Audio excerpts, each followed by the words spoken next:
தமிழ் சொந்தங்களுக்கு எனது நெஞ்சார்ந்த வணக்கங்கள். ஒரு இல்லம் என்பது வீட்டுக்குள்ளேயும் வீட்டுக்கு வெளியும் சுத்தம் என்பது மிக மிக முக்கியம்.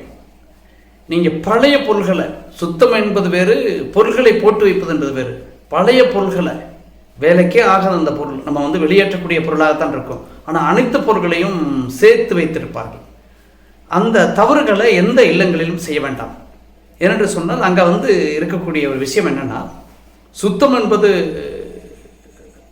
சுக்கிரனை குறிக்கிறது, சுத்தம் இல்லாத என்பது சனி பகவானை குறிக்கிறது.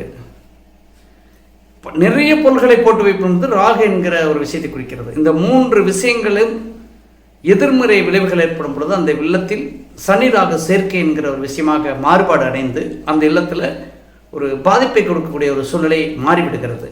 ஆகவே ஒரு இல்லத்தில் சுத்தம் மிக மிக முக்கியம். சுத்தம் என்பது தான் சோறு போடணும்னு நம்ம சொல்லிட்டு இருக்கிறோம். அந்த இடத்துல சுத்தம் இல்லாத ஒரு இல்லம் இருக்கக்கூடாது. அது கந்தையானால் பசிக்கிட்டு என்பது போல அந்த இடங்களில் தேவையில்லாத பொருள்களை வெளியேற்ற வேண்டும் என்று சொன்னால் கண்டிப்பாக வெளியேற்றித்தான் ஆக வேண்டும். ஒவ்வொரு பகுதியும் கட்டிடம் அழகாக இருக்கிறது, நம்ம வர்ணங்கள் பூசுவலை என்பதெல்லாம் கிடையாது. இருக்கக்கூடிய தரைப்பகுதிகளை நீங்கள் சுத்தமாக வைத்துக்கொள்ள வேண்டும். ஒரு காலையில் வீட்டு பெண்மணிகள் பெருக்கிறார்கள் என்று சொன்னால் 10 நிமிடம் 15 நிமிடங்களுக்குள்ளாக அந்த பெருக்கக்கூடிய வேலையை முடிக்கக்கூடிய செயலாக உங்கள் தரைகள் இருக்க வேண்டும். எந்த விதமான பொருட்களும் தரையில் வைக்கக்கூடாது. இதை வலித்து விடுவதற்காகட்டும், பெருக்குவதற்காகட்டும், எல்லா நிகழ்வுகளுக்கும் அது துணை செய்யக்கூடிய ஒரு விஷயமாக இருக்க வேண்டும். அந்த வகையில் எனது வாஸ்து பயணம் என்பது தமிழ்நாடு முழுவதும் இருக்கிறது. அப்படிப்பட்ட பயணத்தில் தேனி மாவட்டத்தின் கம்பம் சார்ந்த பகுதியின் மக்கள் என்னை அழைக்கும் போது உங்கள் ஊருக்கு வருவேன். நன்றி, வணக்கம்.